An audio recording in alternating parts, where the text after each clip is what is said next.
Welcome to the Beyond the Mat podcast, an in-depth talk show discussing exclusively WWE topics.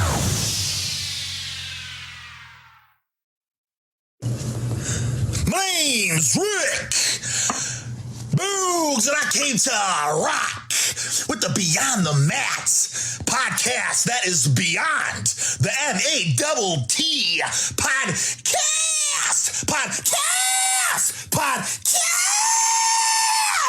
Ah!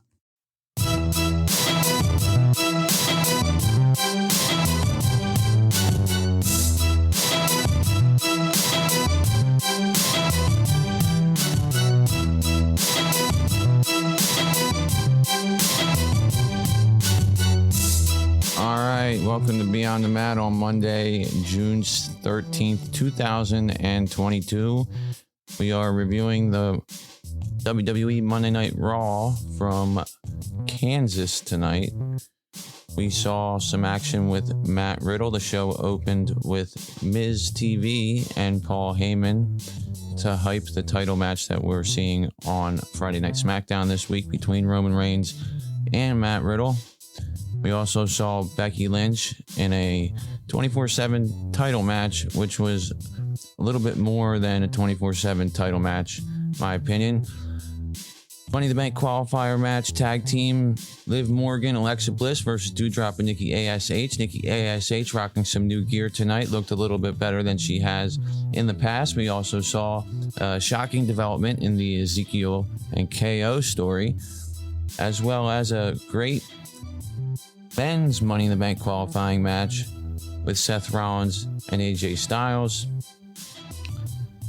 Ended the night with a pose-off between Lashley and Theory. A little bit of baby oil got involved in that as well. I want to encourage all of you to subscribe to us on all podcast platforms. Follow us on Twitter at BeyondMattWWE. Subscribe to our Patreon if you'd like. $1 is the lowest tier, which will get you ad-free content and much more. And I have a guest with me tonight. His name is Brad. How you doing, Brad? Hey, Matt. Great to be on. All right. What do you think of the show tonight? Well, first of all, that beat you're playing in the background is just absolute fire. It just makes you want to rap to it. I thought the show was pretty damn good. I thought it was not, I wouldn't say as good as last week's. I would give it, maybe a 7.5 type of thing. Yeah, I mean, it flowed pretty fast. They didn't waste a lot of time, so I like that. There was a little period of the show I felt that dragged a little bit, in the second hour going into the third, but overall, the wrestling was pretty good. They didn't really start new storylines, but they got some, continuations to some. And of course, we can look forward to a concert next week with Elias. And I got to tell you, I am pretty proud of myself for calling that one. When I was talking to you the other day, I was saying, I really think Ezekiel is going to tell us that Elias is coming back to Raw. And sure enough, he said that after his match with Kevin Owens tonight. What do you think about that before we get into the show? Well, I could promise you what you said is true because you said it directly to me about 2 days ago. You said, I think Elias is going to come back. And that was really a bug out. I don't know how they're going to do it, man. I don't know if they're going to paste a beard on him, or maybe Elias is not Ezekiel. Is there any percentage chance of that being true? I don't know, man. That's what I'm trying to figure out. I mean, I look it up on Wikipedia, and even Wikipedia says Elias is a character that now is under the ring name Ezekiel, and his run as Elias ended in 2021 when they filmed a vignette of him burying his former gimmick and having a tombstone saying Elias 2017 to 2021. So that's what Wikipedia says, but we all know Wikipedia can be wrong sometimes. And, this whole time I just been like, where are they going with this? The match was fun, was decent because the story they told was basically Kevin Owens wasn't going to just smoothly hit his offense on Ezekiel. Ezekiel was countering a lot of what he did. They ended up getting out of the ring, and Kevin Owens, when the count got to 6, he gets on the announce table, starts screaming at the announcers, telling him that his name's really Elias and all this. And I thought that was pretty funny. And then he ends up losing by count out. But, during the match, he's going for sentons and the stunner and stuff like that. And Ezekiel was blocking all that kind of stuff. Ended up nailing him with the knee that sent him through the ropes to the outside, which, quite frankly, Kevin Owens took a nice bump on that one, just landing right on his head on the ground. And then they get outside. He dodges the charge. Ezekiel hits the post. And then the count gets to 6. We get to the count out. But the big story is after the match, Ezekiel tells us he's finally got in touch with his older brother Elias, and that Elias wants to come play a concert next week. So I think that this is interesting. I mean, when I look at Ezekiel, I don't necessarily say that's got to be Elias. I know other people do, but I don't know. I mean, maybe Elias really does have a long lost cousin or brother or whatever, and that they did this, or maybe they're going to pull some ridiculous sort of comical stunt next week.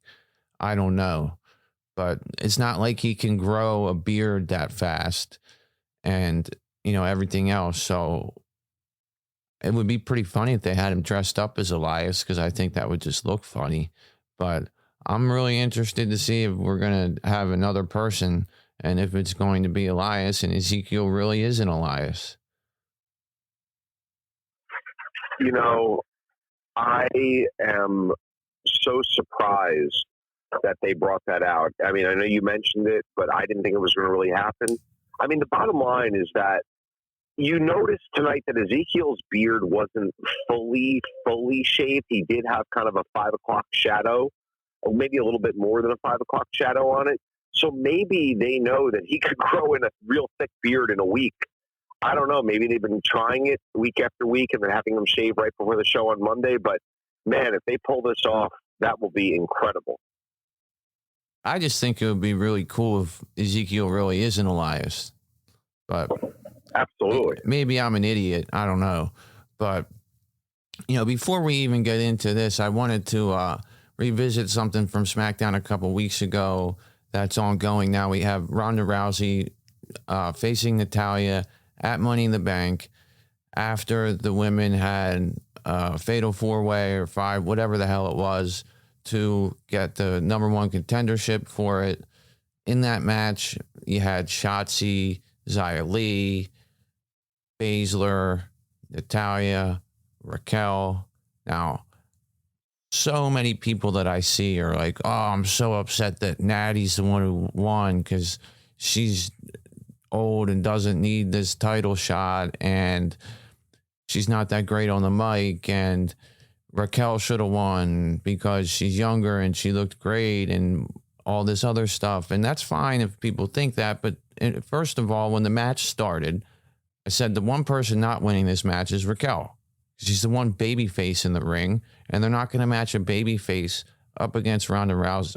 Number 2, Natalya makes perfect sense because she's a veteran. She's someone who's going to get booed no matter what, which is what you need to put across from Ronda Rousey to have her presented as a babyface, because let's face it, we know not all fans are sold on her. So you got to put a true heel that people don't like up against her. It's also another heel that likes to do submission moves like Rousey does. So it's a good matchup. Natalya can have a good match with pretty much anyone. And it's clear that the long-term, or at least semi-long-term vision for Rousey is to match up with Shayna Baszler. We've seen the standoffs with them in the ring, the teases, and then Baszler gets pulled out or Rousey gets pulled out, and they don't ever end up making contact. That's the big match that they want to get to at SummerSlam or whatever pay-per-view coming up here sometime in the summer. And Baszler is attached to Natalya by proxy, so it only makes sense to work against Natalya. And then Baszler's going to somehow get involved in this. And the reason why I'm so passionate about this being the right thing is because we've seen Raquel against Rousey. We saw Shotzi against Rousey. The newer women, the younger women, need to be built up in other feuds to then earn a title shot. They're getting these contenders matches or title shots against Ronda Rousey so they can present her as a fighting champion, and she's giving them good matches. They're showing themselves well, but that doesn't mean that they should then get a title shot and are ready to win the title. That just means that it's something that features them, makes them look stronger, and positions them for their next feud so they can work their way up. There's no way that Raquel is ready to win the SmackDown Women's Championship right now.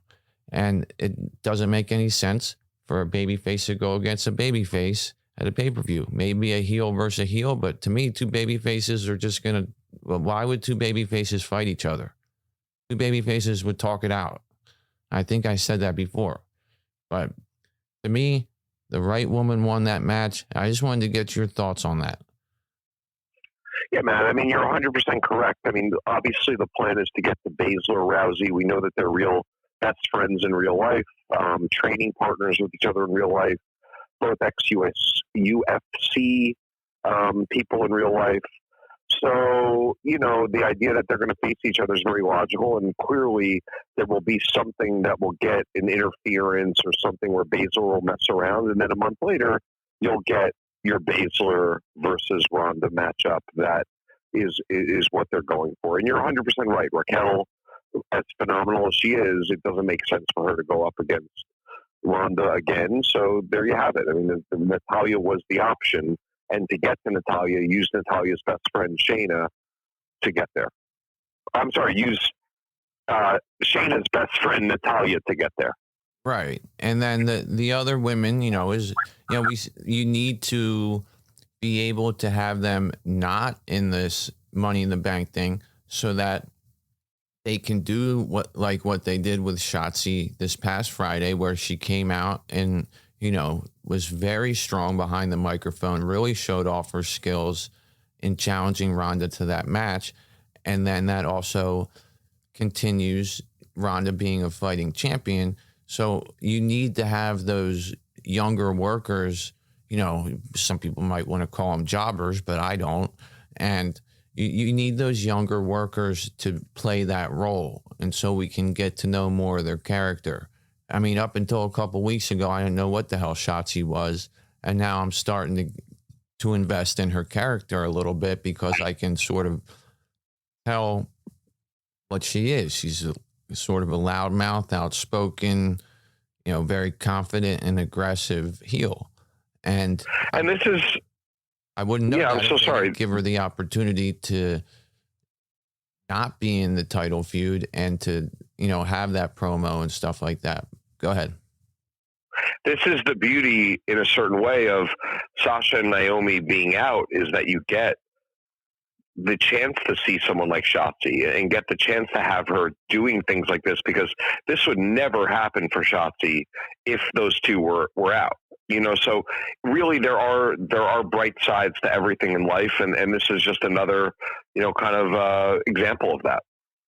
Right. And I totally agree. I mean, if we had, Boss Glow on every single SmackDown, the entrance alone takes 15 minutes out of the show, and then they had to have a match. And I love Sasha Banks and Naomi as much as anybody else. I'm not saying I don't want to see him on there, but them not being there gives the opportunity to these younger workers that, need the time. They need the TV time, and they're getting it now. And I like seeing that. And, with the Money in the Bank matches happening during these shows, it's making the shows have more stakes. It's making them feel more important. And it's really making the shows flow a lot better. I like Money in the Bank time because you got qualifying matches and matches that mean something, just like we had tonight. I like the fact that they threw in a tag match as a qualifying match, because now we have the winners of that tag match in the Money in the Bank match, only one of them can win. So they're eventually going to go after each other. So that's a built-in story to that multi-person match. And so the tag team thing, getting people in there is cool. We had another big star on the men's side qualified tonight that we'll get into. And we got our first title defense for Roman Reigns coming up on Friday. And tonight we had a little bit of heat added to it with Paul Heyman talking a bunch of crap and Riddle facing Ciampa, which was actually a last second change by WWE to throw that into the show. And I thought that was a nice match, a good spot for Ciampa to be in, face Riddle there, Riddle being the number one contender and Ciampa showing himself pretty well there. So I thought that was pretty well done. But we started off the night with the Miz TV and Paul Heyman. What'd you feel about this segment here? They got interrupted by Riddle. Yeah, I want to talk a little bit about the implications of the segment, but it was a cool segment. I mean, look, it was nice to see Paul Heyman there, representing the bloodline and then throwing a little heat, a little bit of a promo, in advance of this huge match that we're going to see on Friday night. But, the implications of what he said to me are really the story of what Paul Heyman said are really the story to me, not even necessarily what the promo was or wasn't. The fact that Riddle is now, this is his only shot, and Paul Heyman stated that. So either you win this match or you never get another shot again. That to me is extremely telling for what is going to happen in this match.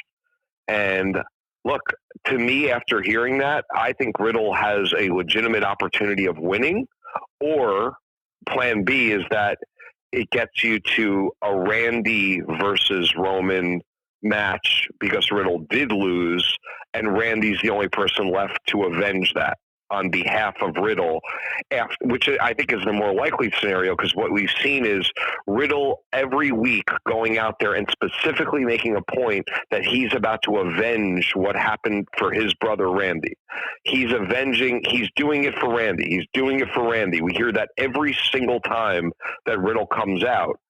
And now we're hearing that if Riddle doesn't win, he's barred from ever getting this opportunity again.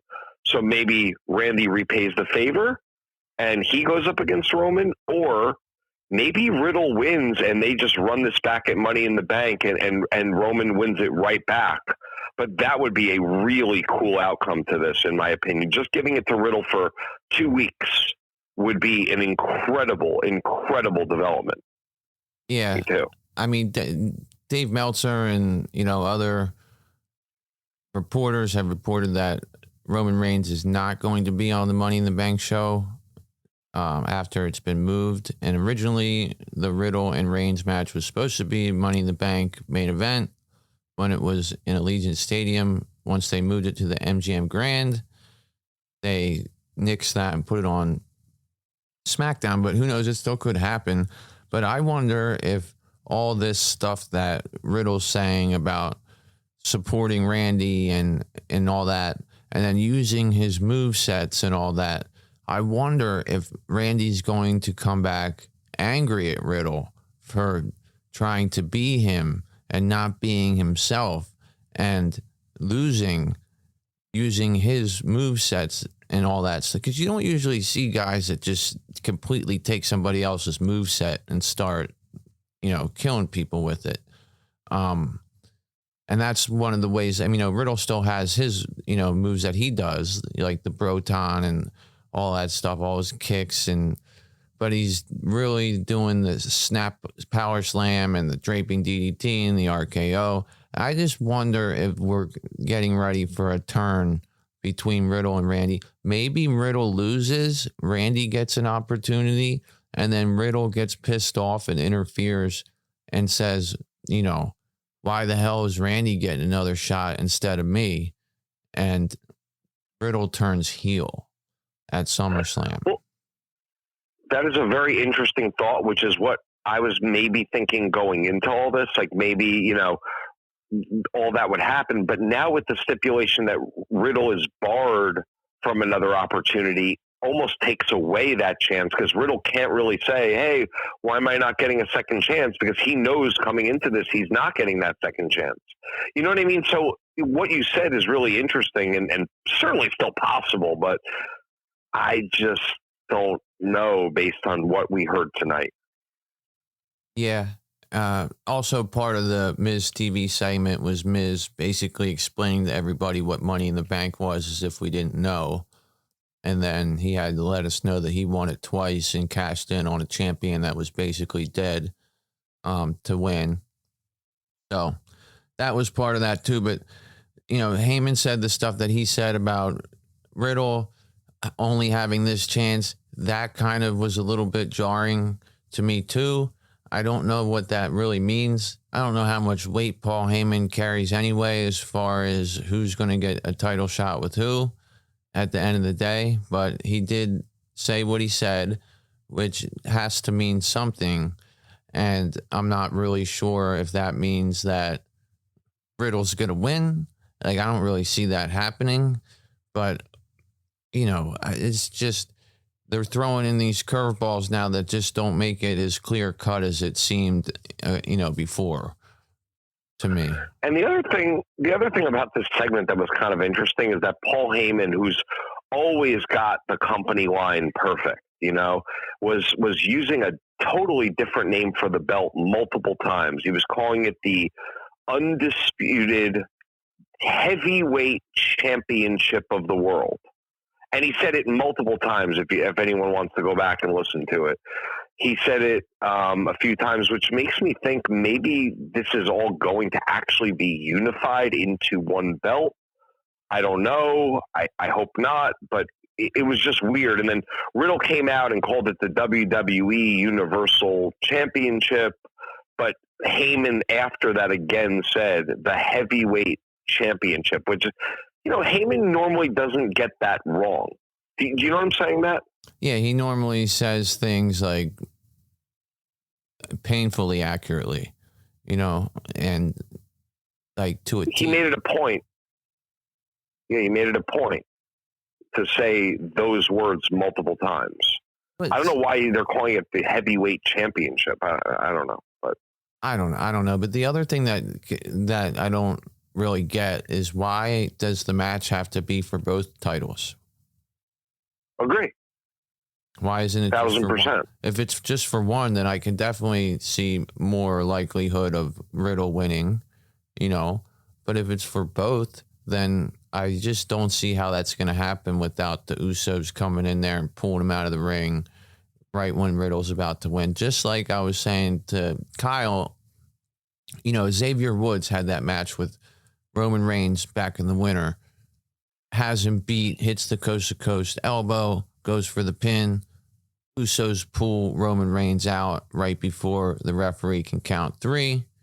And I really hope that this isn't a situation where Riddle gets this title shot on SmackDown, has a great showing, has the match won, interference ends it, and then he ends up going the way of Xavier Woods since then.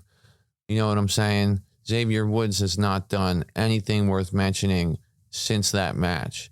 And he looked good in that match. And I would hate to see Riddle look good in this match, which we know he will, and then lose due to interference, and then end up being a King of the Ring or whatever. You know, Kyle suggested that. I don't think he's going to be a King of the Ring, but I just don't want to see him fall down the card just because he loses one match to Ray. He needs to stay at the top of the card. Yeah. And I don't know. He seems like the most popular thing. He's opening and closing every show now on Raw and SmackDown. I mean, you know, he's really one of the top 5 most popular people active right now in WWE. Maybe who aren't injured or whatever, but the bottom line is you're right. He needs to stay at the top, and man, it would be cool if they gave it to him, and then you do get a Money in the Bank matchup out of this, which, let's face it, the Money in the Bank plans could have changed since this Cody injury. I mean, we all know Cody was featured in every commercial for Money in the Bank. He was the thing for Money in the Bank.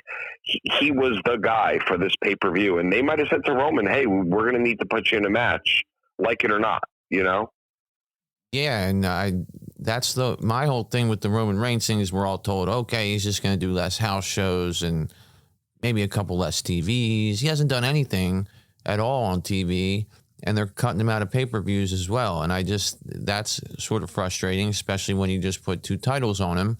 And, you can see they're trying to elevate the U.S. title a little bit, and maybe they're going to do the same with the IC title now that it's on Gunther.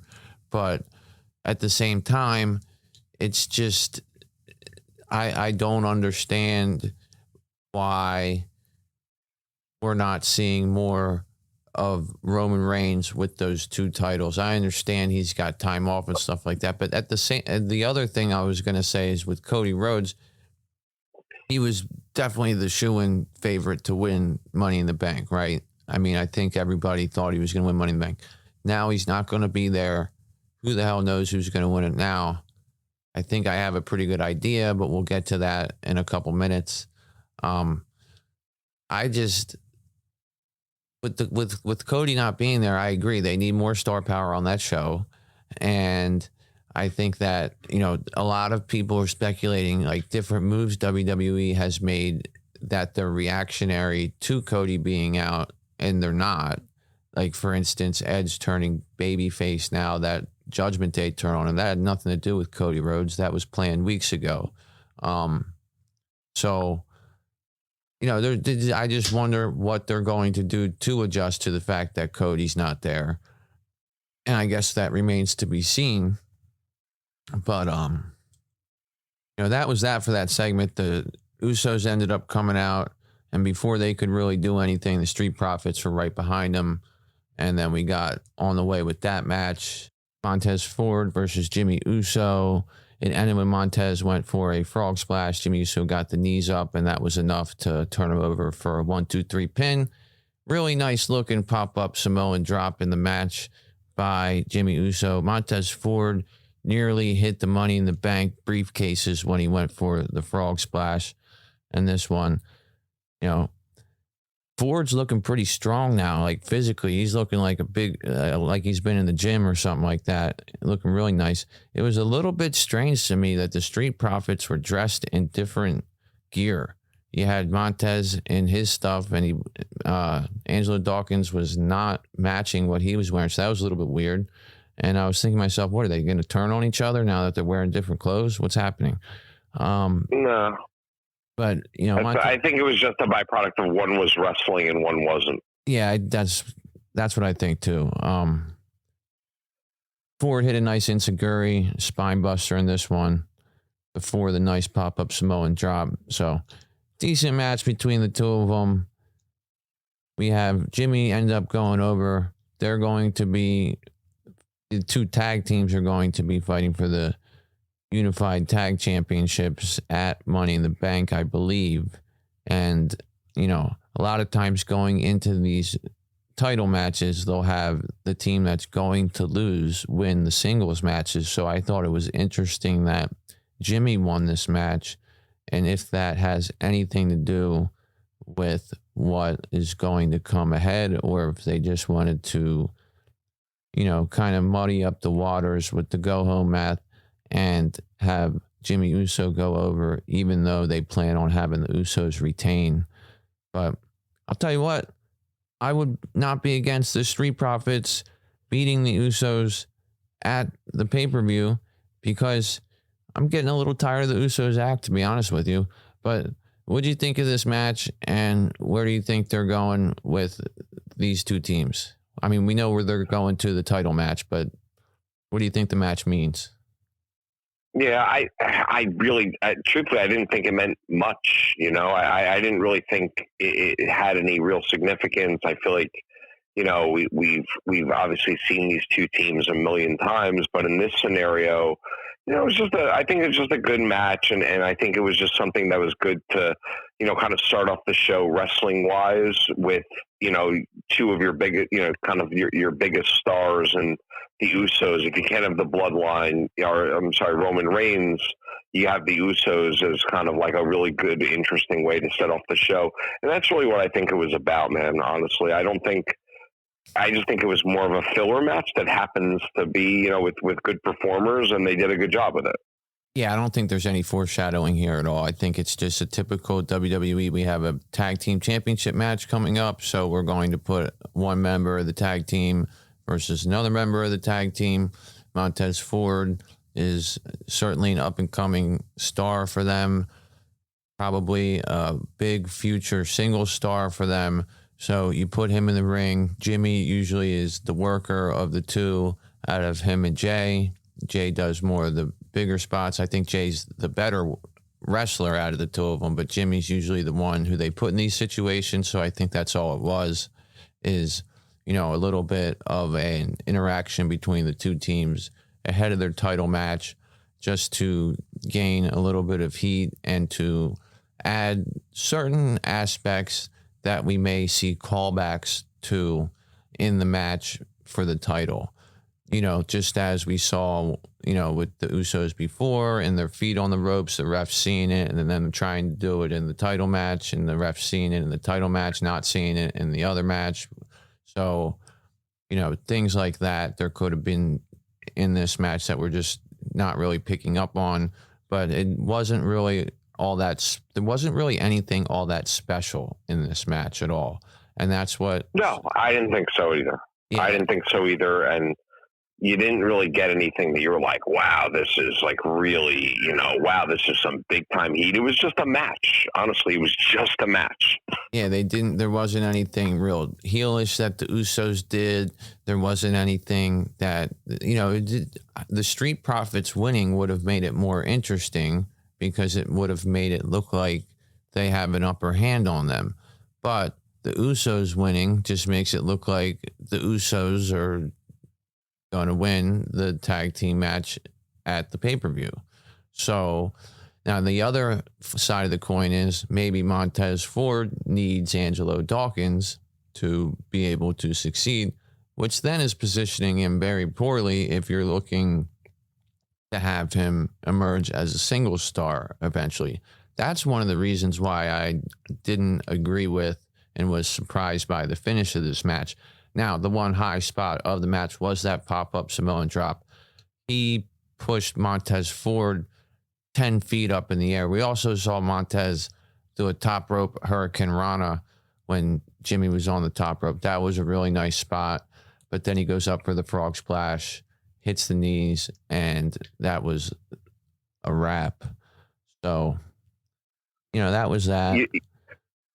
What would have been a very cool ending is if somehow Montez could have hit himself on that briefcase, because he went so high, it knocked him out, and then you got the win by I mean, that would have been a really cool ending, because it would have displayed just ridiculous athleticism. I'm surprised they didn't think of that, to be honest with you. I really am. They really should. All they got to do is lower those briefcases. Lower it a little bit. Yeah. A little bit. For that match. They could have had him hit himself on it.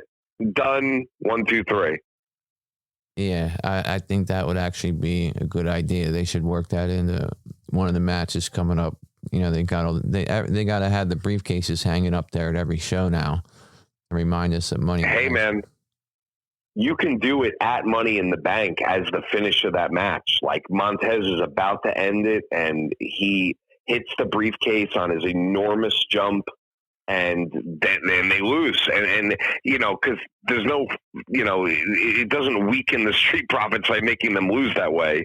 It's just a really cool, unique ending. I hope they think of that. They should, man. That would be cool. It'd be even like if he could get up there and hit the briefcase and somebody could catch him and Samoan drop him, like that big of a pop-up Samoan drop. But yeah, I think that would be dangerous for anybody to catch him. But, if they lowered them down to a safe height and he got up there and hit him, that'd be pretty interesting. Bang his head on it, get knocked out, and then lose the match. But I don't know how safe that is. But then again, I've seen some pretty unsafe things done in WWE, so you never know. I think that would be a hell of a spot, though, and definitely something that Montez Ford is capable of if they had the briefcases at the right height. But other than that, the match was the match. A good match to open the show. Nothing special. Really nothing added to it. We're going to take a quick ad break here, and we'll be right back in a minute. Remember to encourage you guys to join us on Patreon to get rid of the ads. You don't have to listen to any ads if you are on Patreon. $1 is the lowest tier. We also have a $3, $5, and $10 tier that involve different merchandise and other benefits, including early access to the podcast and watch-alongs and things like that. We will be back in just a moment. The Beyond the Mat Podcast. We'll be right back.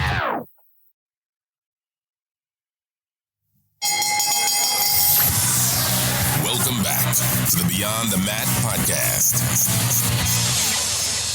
All right, we're back on Beyond the Mat for our Raw review show. We're getting a little bit off the reservation, so we'll try to get it reeled back in here. But I do want to remind all you guys to join us on Patreon if you would like to enjoy ad-free content and bonus content.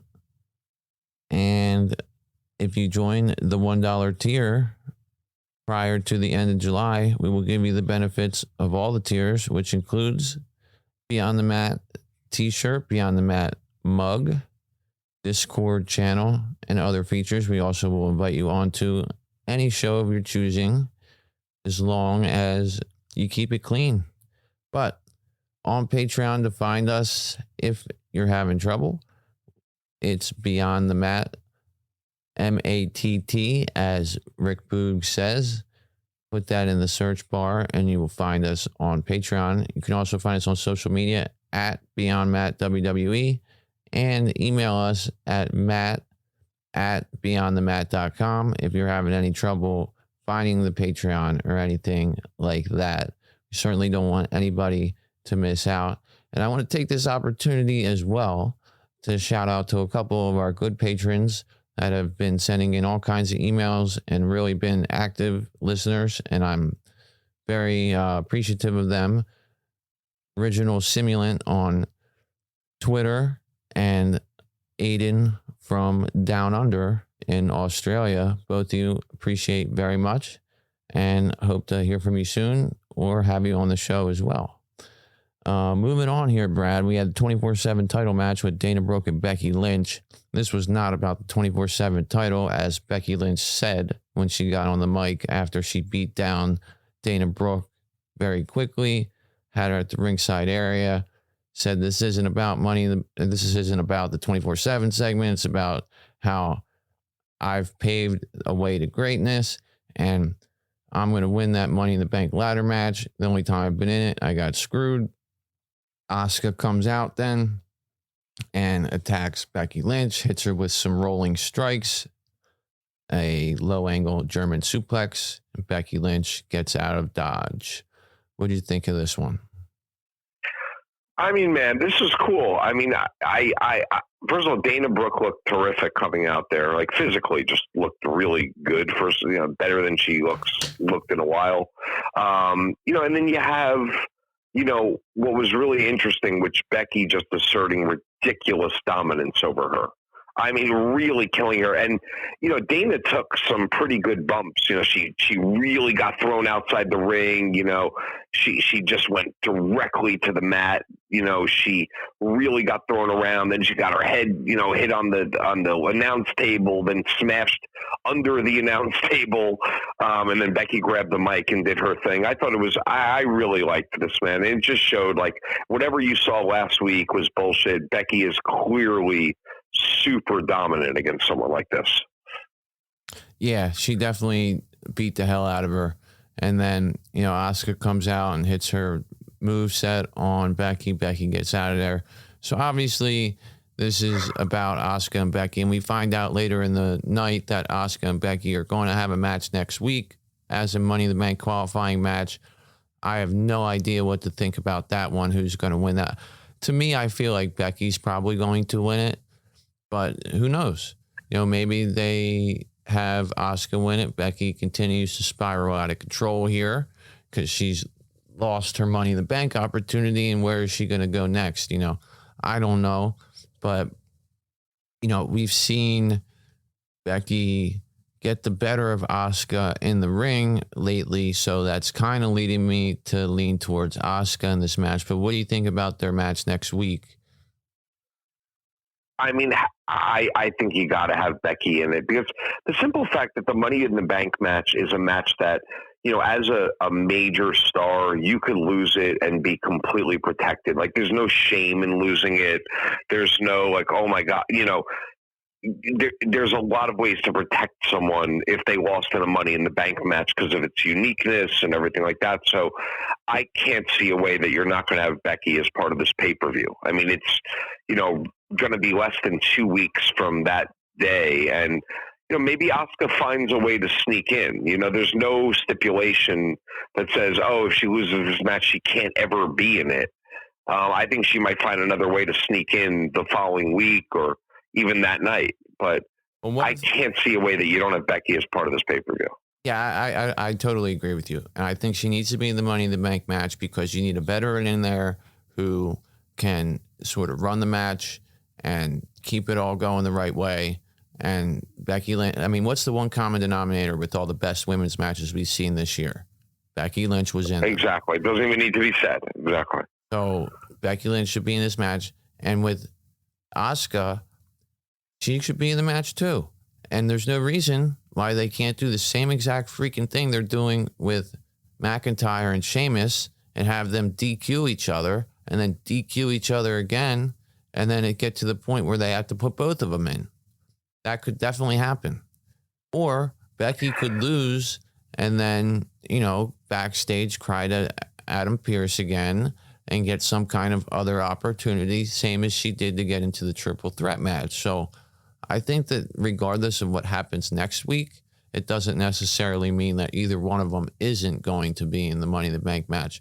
I mean, how many women do they have to even put in the match if they're not? I feel like they have to be in it. So, well, you have to have 7, correct? So you have to have so you're going to have 7 people. We already, as we will find out in a minute, we have 3 in it already, and all 3 of them are baby faces too. So that makes me think even more so that Becky's going to get in it, because if you're going to have, Asuka get in, that's now 4, and I assume we'll have someone get in on SmackDown this upcoming week, but. Regardless, I think they're both going to make it somehow. And I wish there was a way that they could have like double winners in this match, not double losers for them both to get in. But I don't know. I don't know how it's going to play out, man, unless you have maybe a third person join this match. And, I don't know how they're both going to get in, but I think they are going to both get in at the end of the day. Yeah, I do too. I don't know how they're going to get there, but we'll leave that up to them. Next up, we had a Money in the Bank qualifying match. Tag team Liv Morgan and Alexa Bliss, which was actually a team I was looking forward to see happen. And it happened tonight. Not going to last long, though, because they defeated Doudrop and Nikki ASH, and they will be in the Money in the Bank match after winning this qualifying match. And being in that match together means that they're going to have to fight each other, so I doubt they're going to remain a tag team. Doudrop and Nikki ASH, I figured they would be a tag team moving forward, so they'd probably be the losers in this one going in. That's what ended up happening. Nikki had some new gear tonight. It was black and gold. I liked it, as a contrast to her other superhero gear with the blue crap and the cape and it was basically the same gear, just a different color, but it still looked better than what she was wearing before. Doudrop hit a nice senton in this match. Nikki ASH had a good blockbuster and bulldog out of the corner. At the end of the match, we had Nikki dropkick Morgan out to the ringside area. Doudrop missed a splash though, and this allowed Alexa Bliss to take advantage of Nikki, who was distracted by the action ringside. She hits her finishing DDT on her and pins her for the 1, 2, 3. Simple as that. And Liv Morgan and Alexa Bliss move on into the Money in the Bank qualifying match as singles competitors, which, like I said earlier, having a tag team, whether it's makeshift or not, two people who earned the right to be in the match together, that creates a story within the match in and of itself. These two women are aligned somehow right now going into this match, and in the match, that alliance is somehow going to be tested. So what do you think of the match, and what do you think of Liv and Alexa qualifying over Doudrop and Nikki ASH, and what do you think of Nikki ASH's gear? Well, one thing that you didn't mention that was, I don't know if it was a big deal or not, but was when Alexa came in, Becky was still, on her way back and still actually featured on the screen at that time, where they were showing how livid she was leaving that 24/7 segment. And, Alexa Bliss's music hits and Becky's basically cursing her off the entire way into the ring, and Alexa's staring back at her. I don't know if it had any significance, but I felt like it might have meant something, like they're going to be mixing it up next, or there's definitely some heat there as well. Becky doesn't like her either, which was interesting to me. I don't know. I mean, Matt, did you think that had any significance, or was that just they just happened to be passing each other and they made Alexa's music hit early or something? Yeah, sometimes the first thing I think when I see that, I think, okay, time constraints. They need to get this move in. They need Alexa Bliss to get out there because they're running behind, a couple minutes or whatever, and they need to hit their breaks or whatever they have to do. But at the same time, things usually aren't a coincidence like that. Like, I think this is a little bit of foreshadowing of just another woman seemingly stealing spotlight from Becky Lynch, and, will create some tension between her and Alexa Bliss. That's another reason why I think she's going to be in the Money in the Bank match, Becky, because, she's going to end up creating an enemy with every single woman in the whole division. And that would make her a perfect person to be in that match. And like you said, the losers of that match aren't necessarily unprotected. They can get taken out by a weapon and somebody can sneak up the ladder and win the match.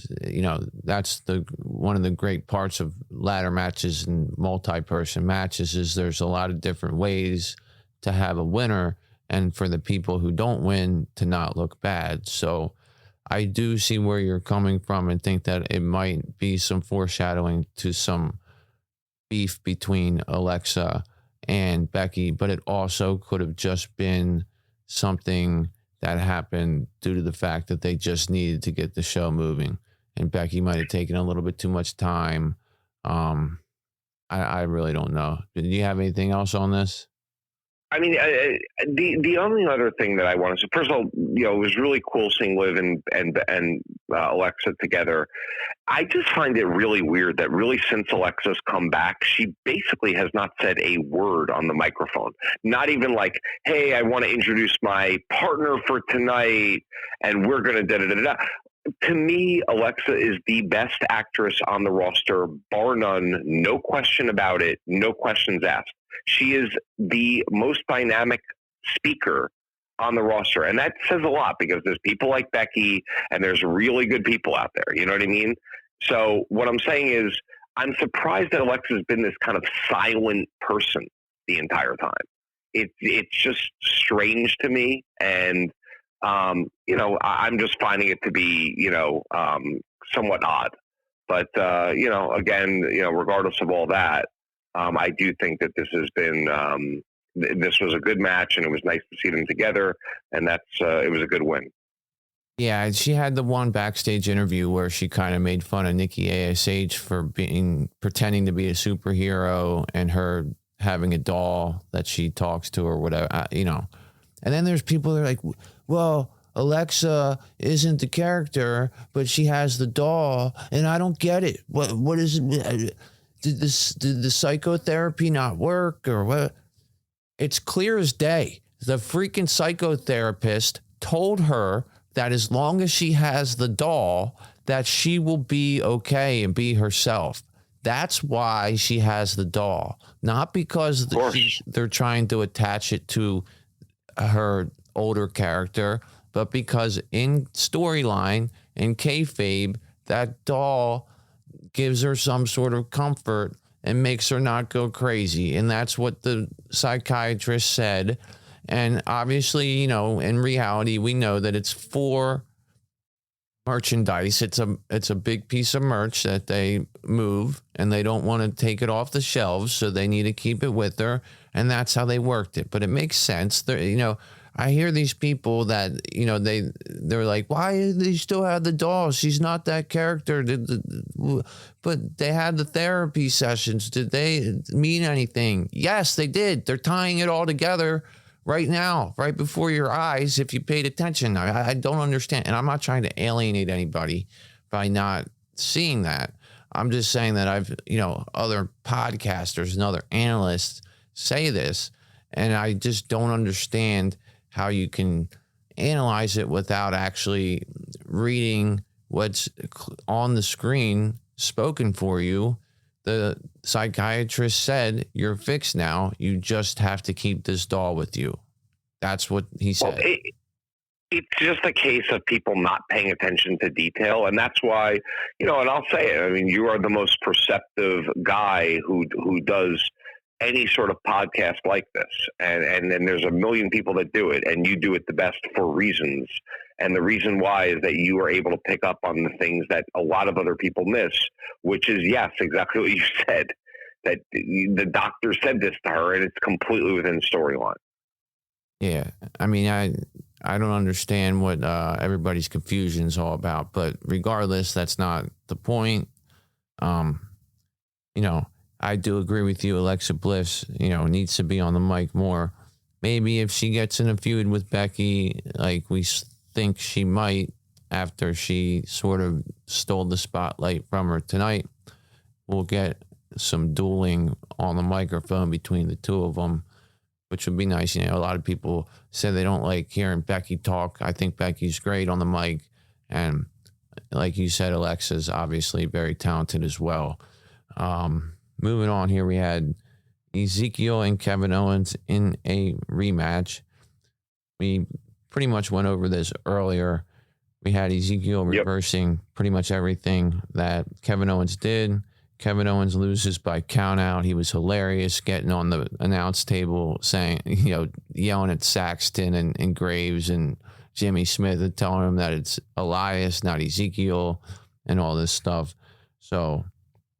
But at the end, we have Ezekiel saying that Elias is going to be here next week, and we spoke of this earlier, so I don't think we need to rehash it. We'll move right on to MVP versus Cedric Alexander. This one was pretty quick. Cedric got distracted by Omos, who was ringside, and then ran right into a clothesline by MVP, covered him up for the win. And MVP cut a promo saying, Omos only needs to get on the first or second rung of the ladder to reach that briefcase, and then we will have the contract, he says. Now, my question for you, do you see Omos being in the Money in the Bank match? I think he's going to be in it, man. And I got to be honest with you, the idea of Omos cashing in on Roman Reigns is very, very intriguing. To me, that is a very intriguing prospect. I don't think it's going to happen. I don't think they're ever going to let him be the champion, but he does make that match really crazy if he's in it. I mean, it just adds an element of something that, I don't remember the last time we've seen anything like that. A monster like that at 7 feet tall, being in something like this, Well, yeah, because it would be cool because, he can get halfway up the ladder and reach a bunch of times. whoever destroys him with weapons and stuff. It'll make whoever wins the match a little bit stronger because there'll definitely be points of dominance by him, and it'll take a lot to take him out.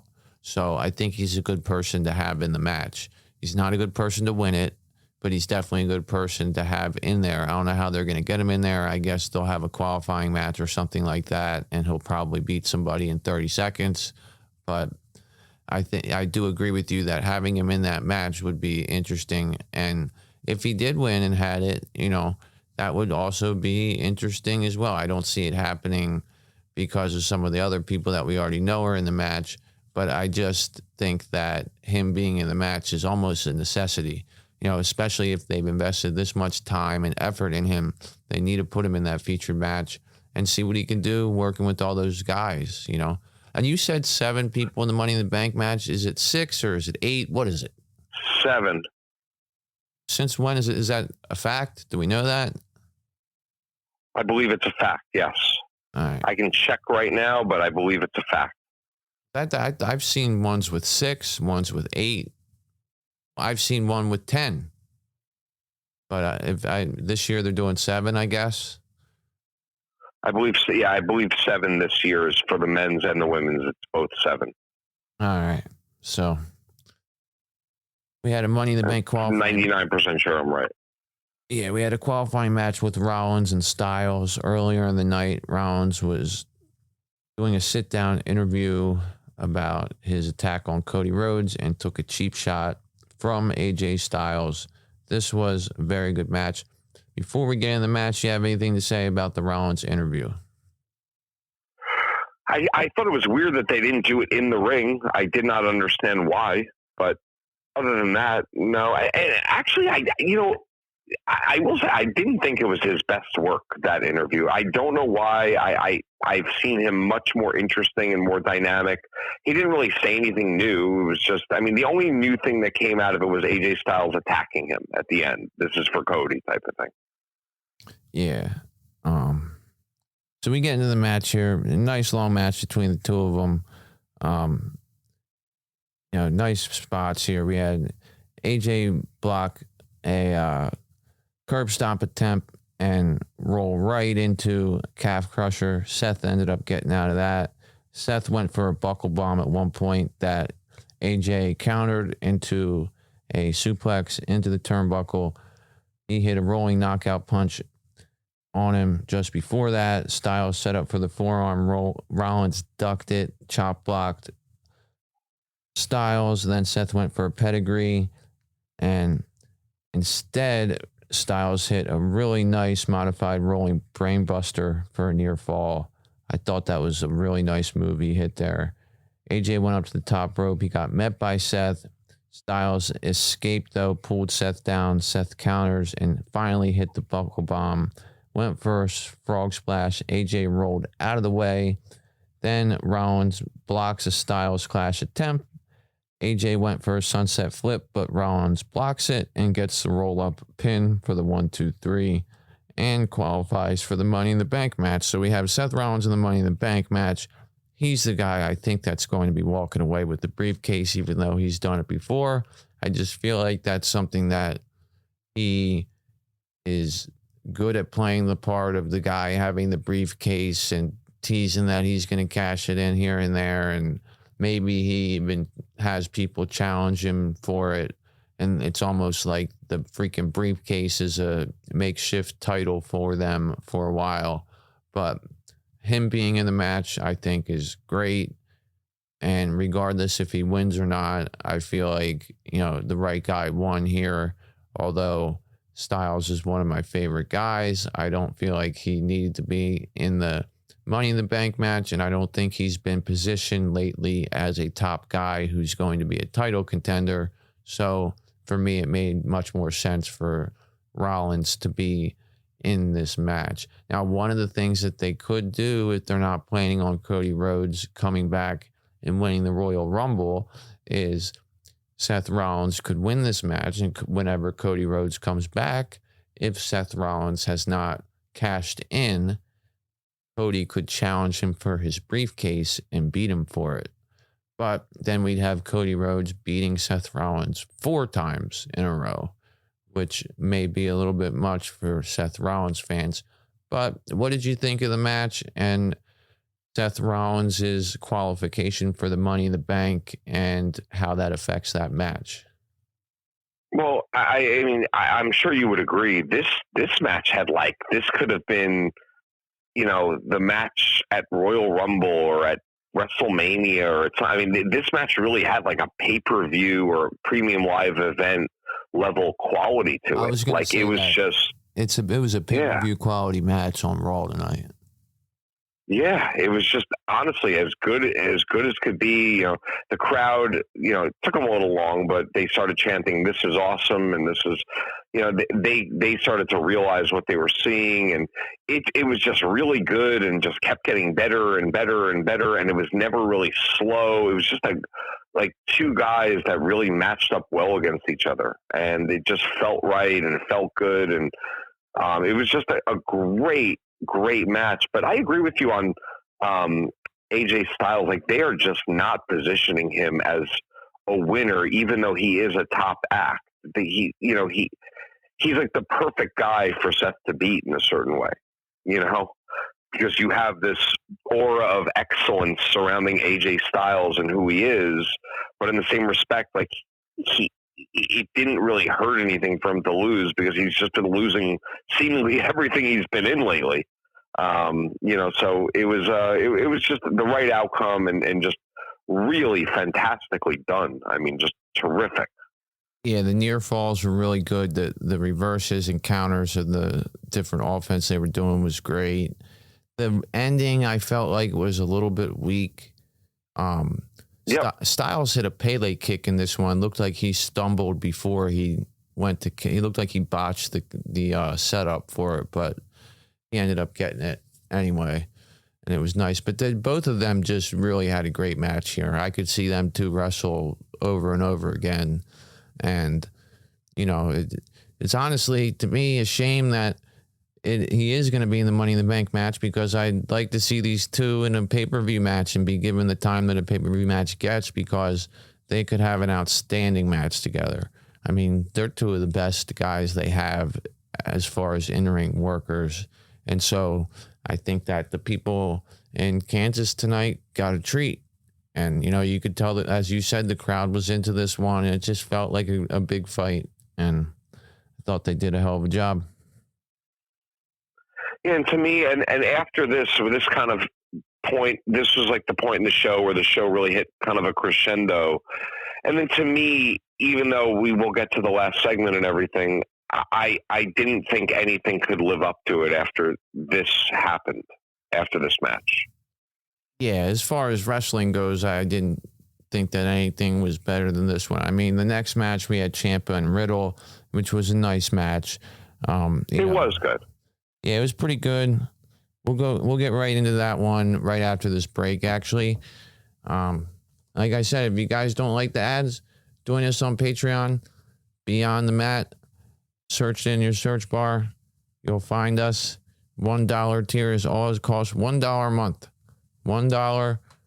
Very cheap. You can't even get a pack of gum for $1 these days, but you can get Beyond the Mat ad-free with bonus content on Patreon for $1. The Beyond the Mat podcast. We'll be right back.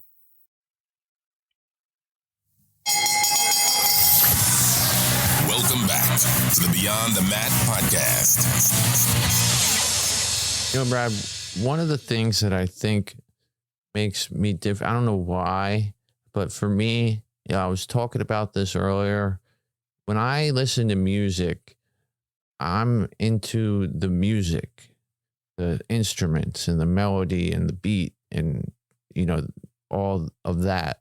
And I don't really pay attention to the lyrics.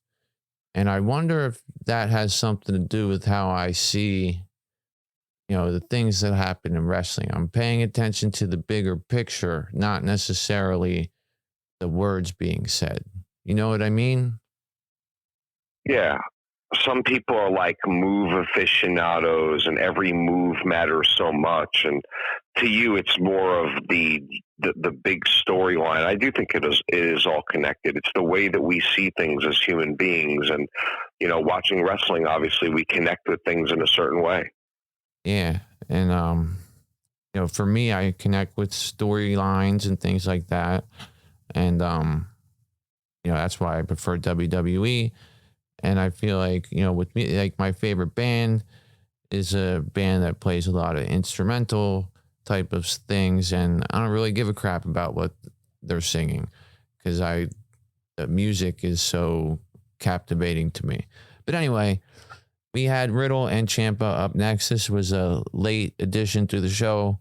Riddle controlled early with a gut wrench slam, but Ciampa got in control by choking Riddle on the ropes.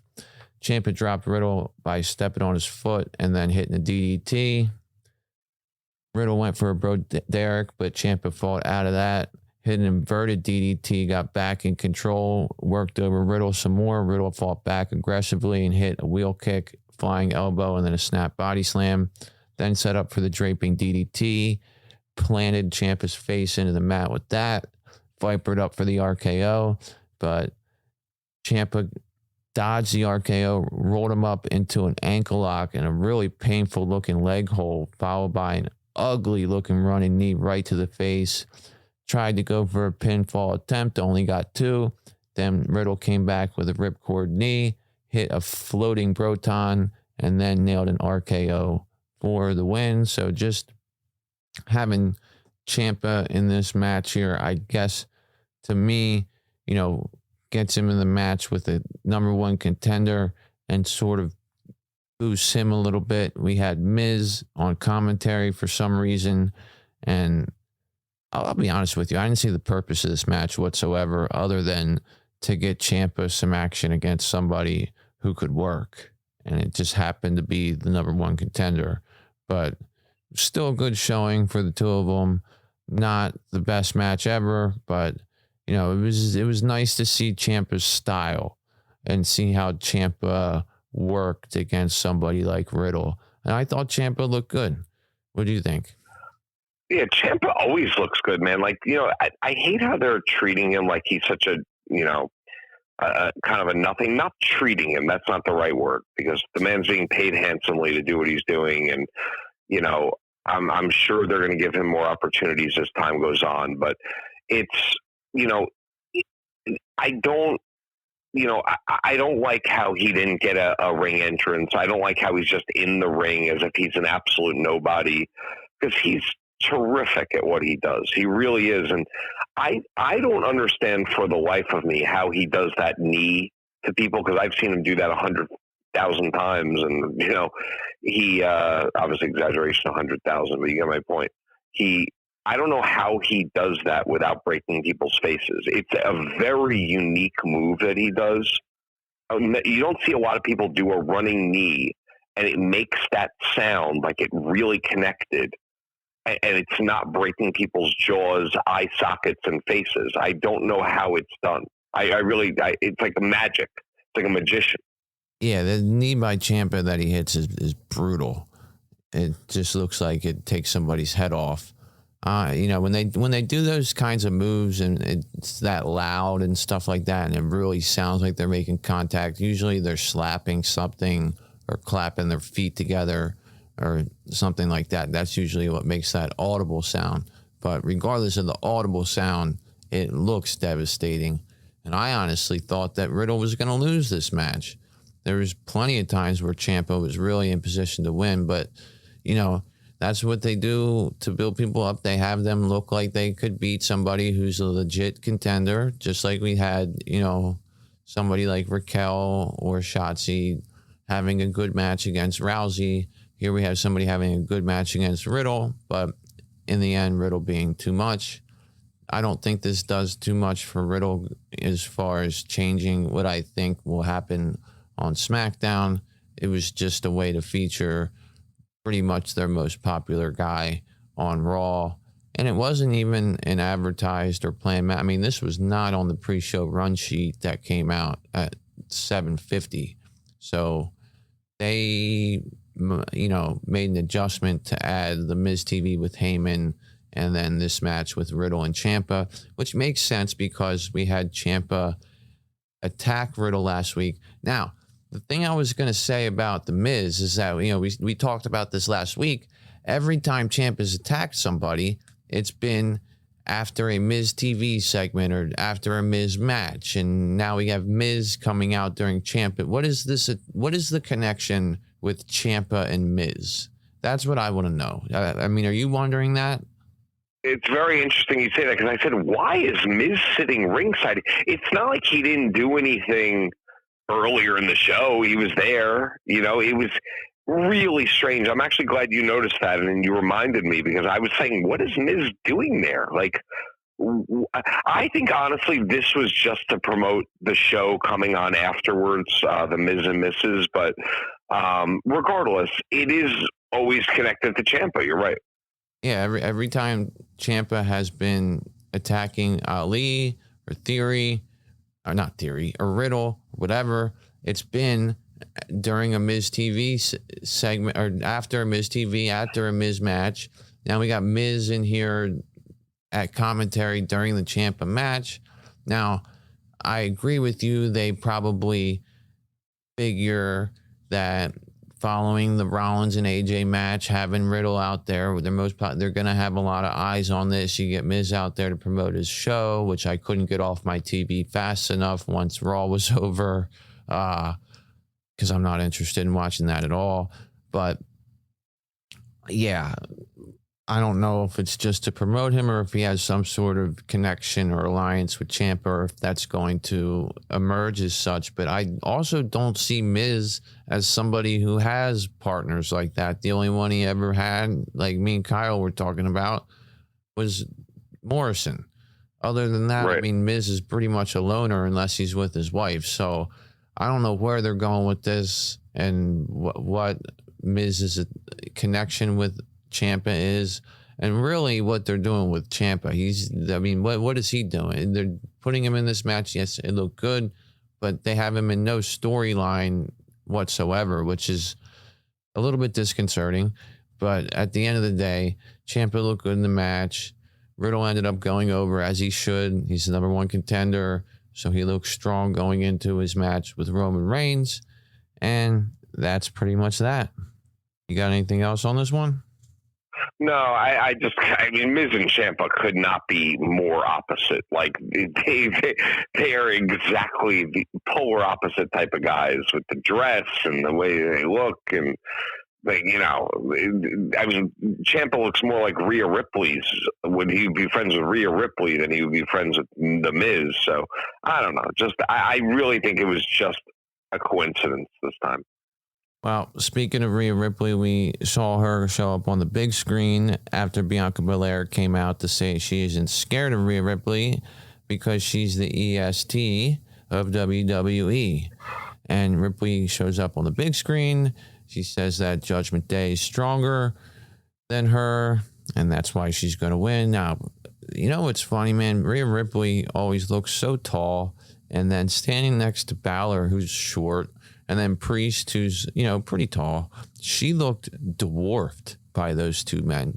And normally I think she's tall. And I was like, are they on stilts? What's going on here? But she gets on the screen, says, look over here, look over here. Could tell it was pre-taped because we had Bianca looking over here the entire time. But we had Balor and Priest talk a little bit about why they turned on Edge. So this was basically a vehicle to get an explanation out for why Judgment Day got rid of Edge. They basically said that Edge tells them not to listen to anybody, but he wants them all to listen to him. And they got tired of that, so they beat the hell out of him. Now, it's been reported, I don't know if this is 100% accurate, but I'm pretty sure that it is, that they are looking for Judgment Day to be more of a supernatural faction, and that was something that Edge didn't really want to be interested in doing. That's at least what news has been fed to the dirt sheets and things like that. Not something they did reactionary to Cody being injured. And Edge is listed internally now as a babyface. So regardless of whether people, I was wondering, is he a babyface just because his heel friends beat him up? Or like, does he need to do something to actually be a baby? Well, Edge is going to naturally be a babyface if he's not doing the cheap heat stuff that he was doing before. So Ripley ends up saying that she's brutal, and that Bianca Belair needs to stop caring about the WWE universe.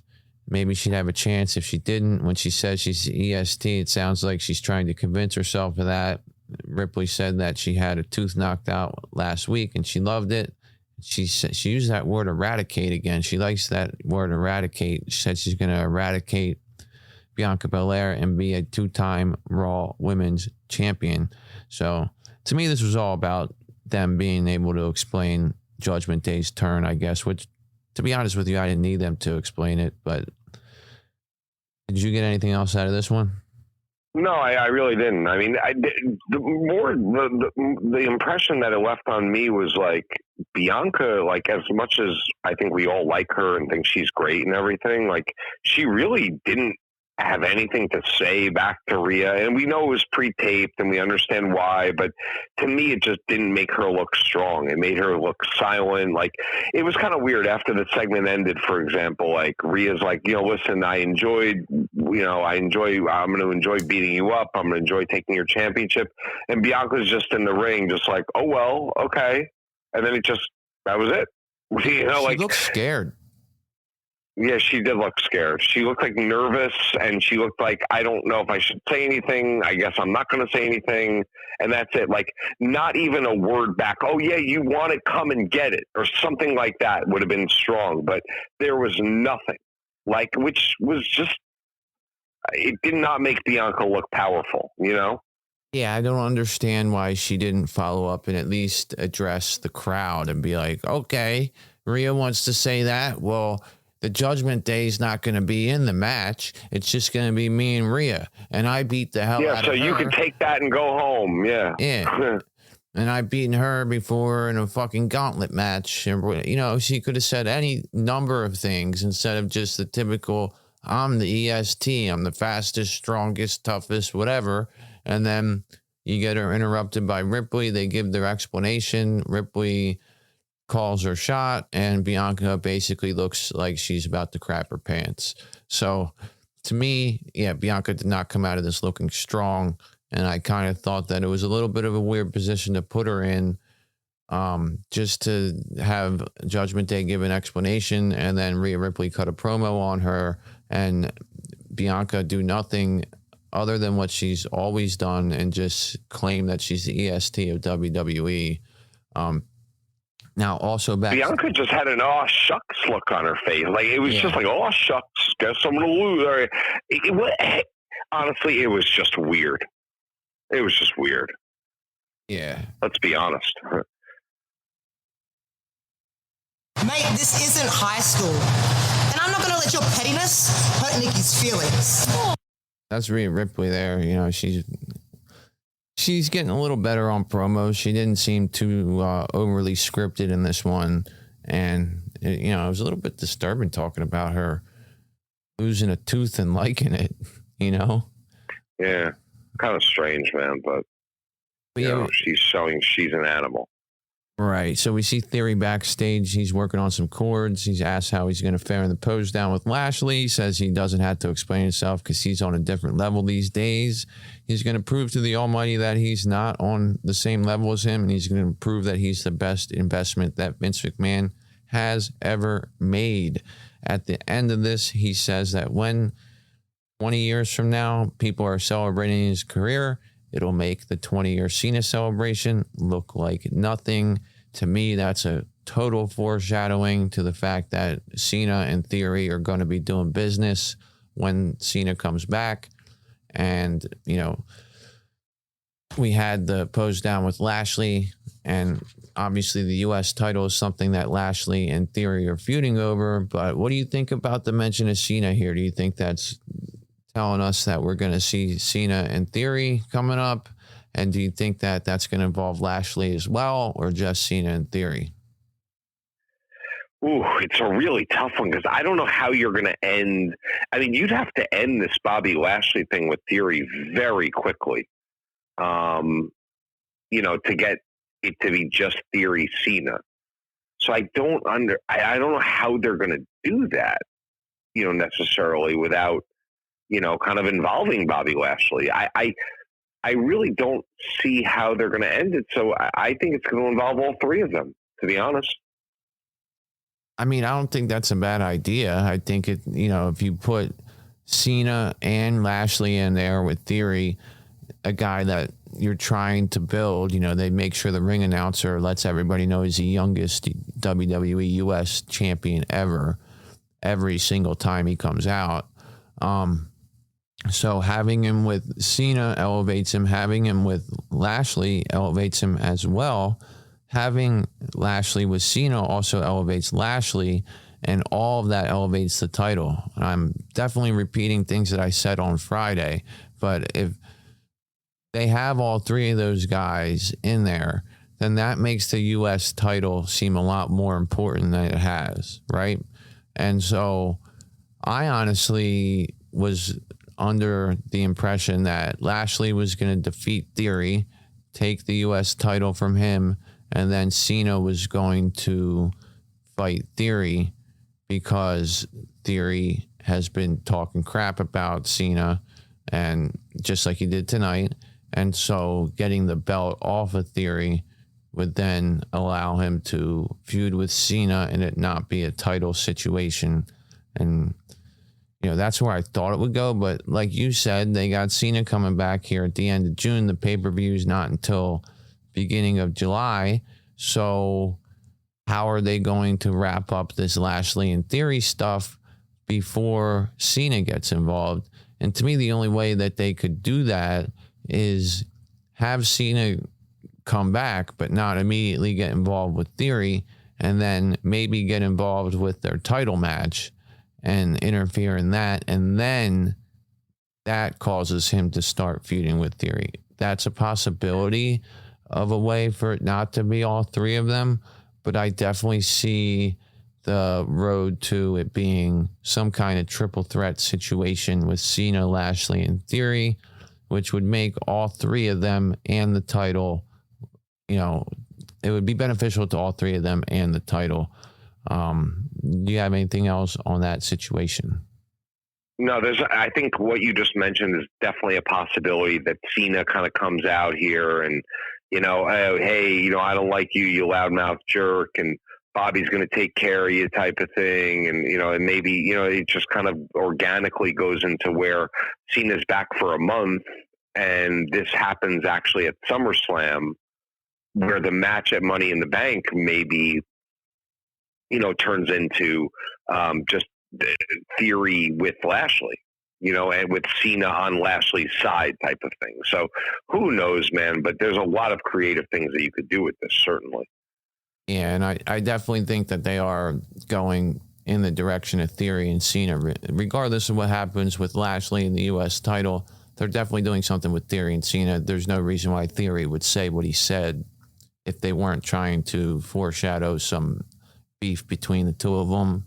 So that's a little Easter egg planted there for anybody who took a bathroom break during that segment.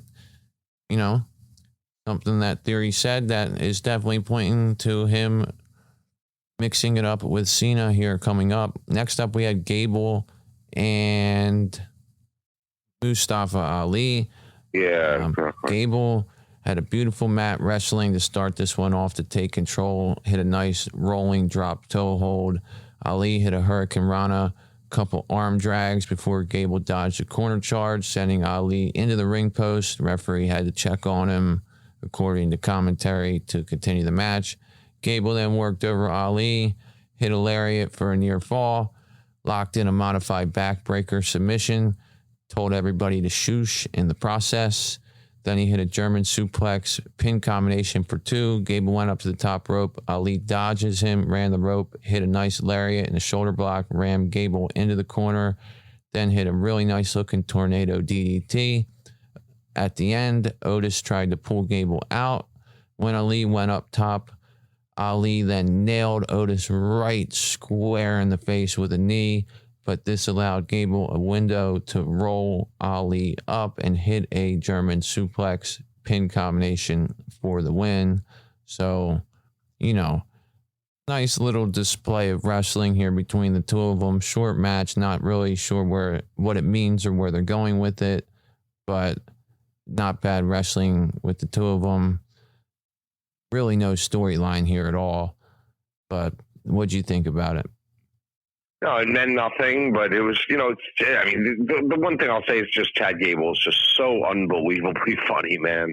He is just with the thank yous and the shooshes, and he is absolutely a comedian. He is so funny to me, but and I love him, and I wish he had more of a role, and I wish Alpha Academy was in tag team matches for meaningful stuff, but you can't have that when you have all the belts on one team. So right now this is what they have them doing.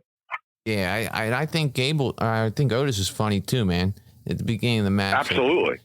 In the beginning of the match, he's in there, trying to intimidate Ali, and the ref's like, "Get out of here," and then he tries to get involved, takes a knee to the face. But Otis is funny, just the way that his mannerisms and things like that. And Gable absolutely is hilarious. Just everything. They're both hilarious. Yep. Yeah, they're good, and they're good in the ring. Gable, that just the start of the match with the lockup and Gable flipping all over the place, and then sliding into that drop toe hold was just really nice display of wrestling. Like, I really like that style. I like that style when Gable could do that stuff. His submission abilities are really good. And Ali's going to, these two matched up well against each other. Ali was able to hit some nice offense on him, and Gable was able to throw Ali around, hit those German suplexes on him. So overall, I thought it was a nice little match, but it just really didn't mean much in the overall scheme of things to me. We had Rey Mysterio take on Veer. This one was basically an extended squash match. Rey got the hell stomped out of him to start out.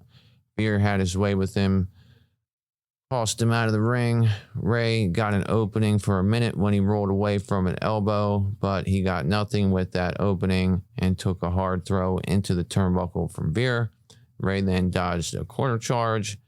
He was able to get in one nice offensive move here with ran the ropes, hit a nice looking head scissor takeover that threw Veer into the corner turnbuckle, but the advantage didn't last very long.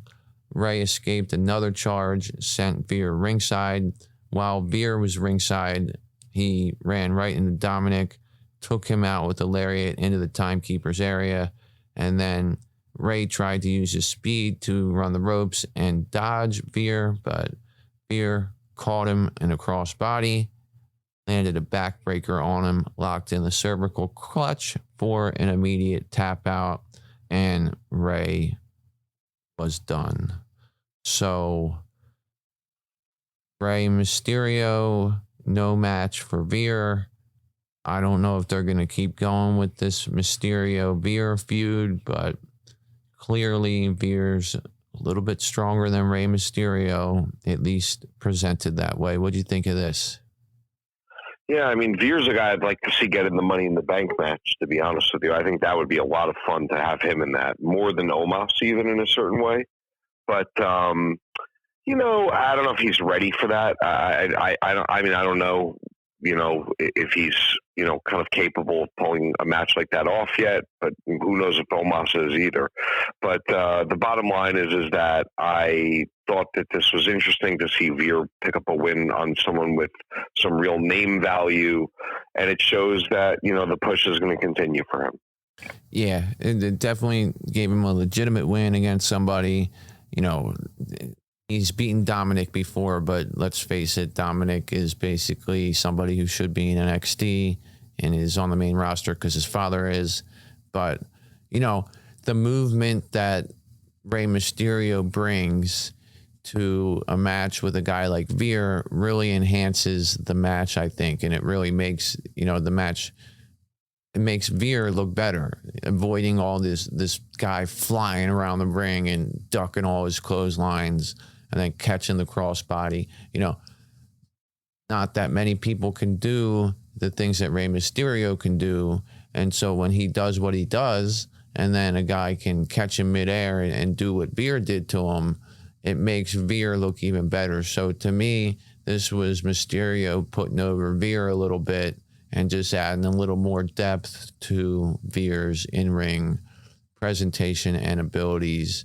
All we've seen up to this point is basically 30-second squash matches. Even the ones against Dominic were very short and no offense got in. Obviously, Veer is not somebody who's selling. He took the head scissor into the corner, and it looked like we were going to get some kind of comeback by Rey Mysterio, but that was not in the cards. So, Veer's being presented as somebody that even if you pull something nice on him, you got to do a lot to take him down. It takes 4 drop kicks to knock him. Nothing knocks him down. So, hopefully they move on, though, and they have another opponent for him than Rey Mysterio, and they continue to work him in the ring and build him up a little bit.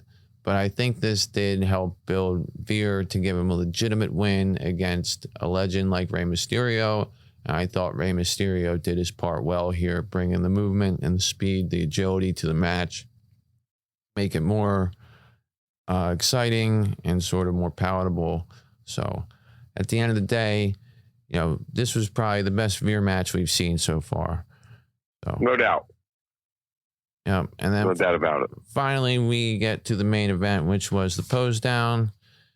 We had Pierce in the ring with Theory. Theory comes out wearing, an earpiece microphone thing like Britney Spears used to use when she would sing concerts and things like that. Kind of like The Undertaker had when he did his Hall of Fame speech. So he's got a microphone attached to his ear. Pierce is trying to say the rules. Theory's interrupting him. Pierce is saying, listen, I'll disqualify you from this if you don't get on that podium and start. They have to flex biceps, show their chest, and then do, all muscle strength. And Theory gets up there, looks like a complete goofball, acts like a complete goofball, acts like a complete prick, like he should, like the heel that he is. And, shows off his muscles. As impressive as he was nothing compared to the monster that Bobby Lashley looked like when he flexed. And Pierce asked the WWE Universe to weigh in on who they thought won the pose down. Theory interrupted him, and all of a sudden Pierce just disappeared. And Theory says, there's one more pose that we had to do. And then he squirts baby oil in the face of Bobby Lashley and nails him with a drop kick. Takes a selfie, and we go off the air. So obviously some heat here between Theory and Lashley. Lashley earlier in the segment said, I'm going to take that U.S. title from you, kid. And Theory's telling Lashley he's not even worthy of a title shot. So what did you think of this one? Yeah, how funny was that? Maybe there's something wrong with me. I was laughing, like literally laughing the entire time. Theory was such a monstrous jerk to the point that he was just the most overconfident, cockiest thing you've ever seen. Funny that he was wearing the microphone too on his ear. Where he's grunting and posing like an animal and just, grunting like, as he's doing it, which was really, really funny and so into himself. And then he goes to the crowd as if he wouldn't know their answer. Like, so what, you think it's going to be Theory who wins or Bobby Lashley? Of course they're all going to cheer for Bobby Lashley. How could anyone not think this kid is really funny? Theory is freaking hilarious, man. It's over the top comedy, man. It was great. I loved this segment. I really did. Yeah, he's really doing a good job at playing the dickhead heel, and he's funny when he does it. And I liked the way that he presented himself in this segment. He was totally antagonistic, which is what you want him to be. I felt like Bobby handled himself well in this. He didn't totally fumble his lines for his promo sounded good. He made sense, had conviction. He looked strong as hell when he flexed. And, you know, the thing I didn't like about it, honestly, was the baby oil part, because it was just, why not just attack him and blindside him? But then again, Theory's a prick heel, and that's something a prick heel would do. So I felt like it all fit. It was kind of a weird segment to go off the air with, but I appreciated it for building the heat between the two of them. They're obviously moving somewhere with the U.S. title between these two guys. And I think Lashley, you know, if he wins the U.S. title or if Theory beats him in a U.S. title match, either way, that elevates the U.S. title and elevates Theory. Because if Lashley's winning the U.S. title, we know that he's one of the top baby faces on Raw. Him holding it for any period of time, and then maybe even losing it back to Theory, that would build Theory up and would give some importance to that title. And if we have Cena getting involved in this, then that'll bring even more importance to it. And I think that's one of the things they're trying to do. They're trying to bring some relevancy to the mid-card titles. I mean, you're right. You know, a really interesting thing that I was thinking of, if you want to really elevate a mid-card title, I mean, you could, you know, essentially have Lashley go against Gunther at some point if he held that belt, and, you know, have a real sick showdown for all of it. But, you know, regardless, it was an interesting segment to go off the air with, but like, it was funny and it was entertaining. It was something a little different when you gotten so much wrestling, pure wrestling throughout the night. I felt like this was like a fun, welcome little break and a cool way to do it. And I was just wondering, like, if you're sitting in the crowd and you're seeing this, you know, clear liquid you're like, why the hell is Bobby Lashley getting so, you know, destroyed by like a water bottle being squirted in his face? You know, like, that's what I would think if I was in the crowd and I wasn't hearing the announcer saying, oh, the baby oil, you know. So yeah, that was another thing that I was thinking about. That's why they were saying it over and over again, because it looked like he just squirted some water in his face, and that's probably all it was water. And so commentary, baby oil, baby oil, baby oil. You know, if I was there, I wouldn't have known what the hell it was either. I would have just figured it was something that got in his eye. I probably would have thought it was water and been like, water really makes him act like he got acid thrown on him. But right. Right. Yeah. There was a similar segment on NXT where very recently where Mandy Rose got a bunch of just beach balls dumped on her, and she acted like she was getting hit with bowling balls. It was so funny. It kind of just reminded me of that. But look, in the same respect, man, this was cool and fun, and I think it was a good way to end the show with Theory standing tall as the big dick that he is, and very hilarious. Yeah, and that sort of leads me to believe that him standing tall here may end up with him not standing tall in a U.S. title match against Lashley. I still, like, if I'm going to wager on everything and say what I feel is really going to happen, I feel like they're going to have Lashley beat Theory for the U.S. title, and then Theory will feud with Cena for no title to build Theory up. I don't think that they'll have the U.S. title involved in that, although it wouldn't be a bad idea at all. In fact, I think that would be the best way to go. I just feel like the way that it seems like they're going, Lashley's going to take care of Theory, and then Theory's going to move on to Cena. Whether that's before or after Cena makes his return or not, I don't know. But I feel like Cena's going to come back, and they're going to have their celebration thing, and Theory's going to antagonize Cena or crash the party or whatever, and maybe start the feud there. Other than that, it would be a situation where he's still feuding with Lashley, and then Cena inserts himself in some way, maybe after Theory, you know, runs him down in a couple promos and things like that, or Cena could come back and call Theory out for running him down already. I don't know.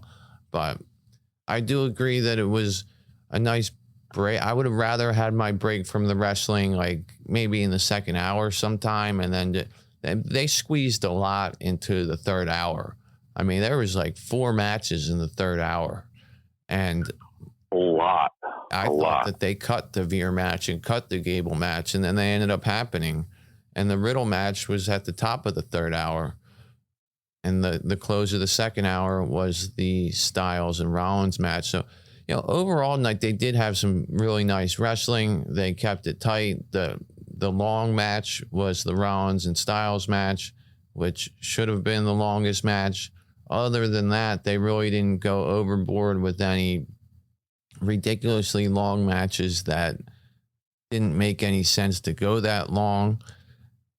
I do like longer matches, but on a Raw show where you're getting a lot of different stuff, I like to see a lot of matches because that means we're seeing a lot of storyline progression. They didn't really advance that much stories as far as adding substance to them, but they still kept, added coal to the fire for these feuds, which I appreciate. And, next week we have the Asuka and Becky match for the Money in the Bank qualifier. And we have a concert by Elias to look forward to, which is going to be pretty interesting to see how that plays out.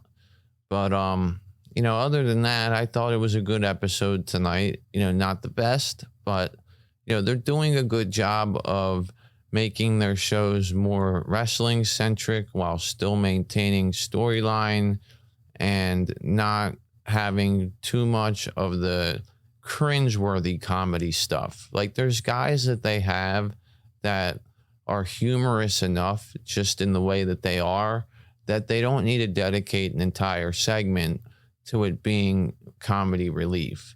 And I like that. I like that we haven't seen that. I liked how on SmackDown we didn't have to deal with the New Day promo talking about Big D and all the, double entendre with that, and I liked that there was no Happy talk, even though we knew there wouldn't be because Happy Corbin got sent away in an ambulance before.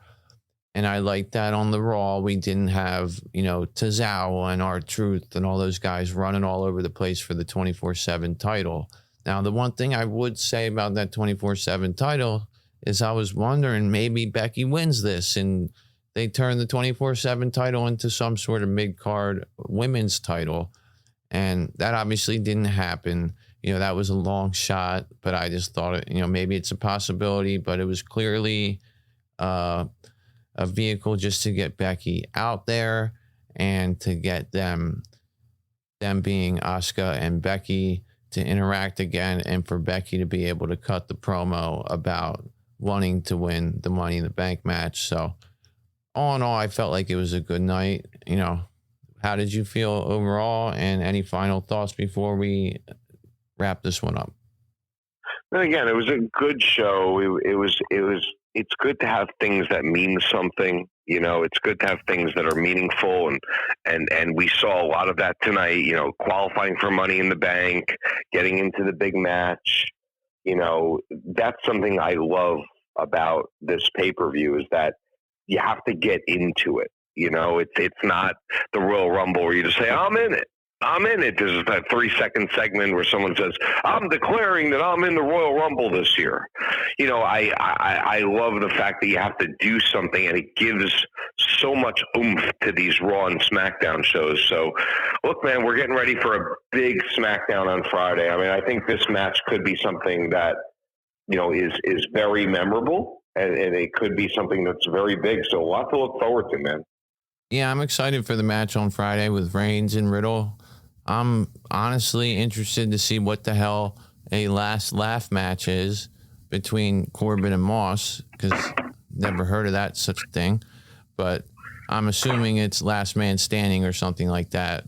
But, the title match is going to be exciting, and I totally agree. Having the qualifying matches and having the Money in the Bank period being something that you get to qualify for is, gives everything meaning, and it makes things feel more important, and it's just, it's a good time. I like the Money in the Bank. Whoever thought of it, I'm pretty sure that Jericho came up with it, is a complete genius. I think it's a great thing to have, especially when your top champion is not really doing anything on television right now. So, I appreciate the wrestling that they're doing with these Money in the Bank matches, because they have to do the wrestling to get to the Money in the Bank.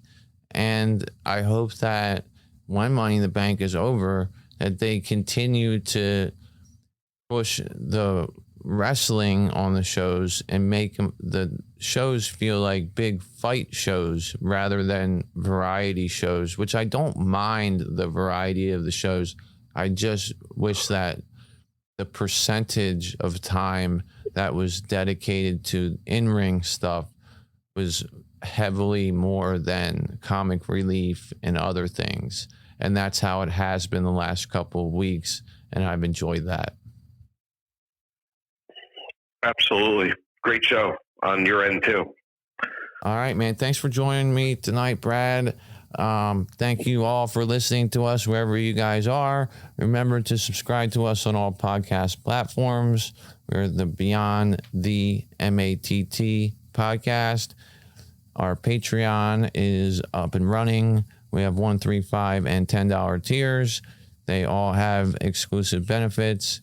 Just for $1, you can have the ad-free content and bonus content, as well as the inside posts that I will be posting and merchandise. You can also email us a question that we will address on the show, matt@beyondthemat.com, or follow us on Twitter, BeyondMattWWE, @before that, and DM me or tweet me, follow us, whatever, and we will communicate with you and try to make you a part of the show as well. Can't do it without you guys. Appreciate you all joining us. And before I go, I think I'm going to go to the nearest nudie bar and have a drink. All right, everybody, have a good night. Good night. Thanks for listening to Beyond the Mat. Remember to subscribe so you don't miss a show.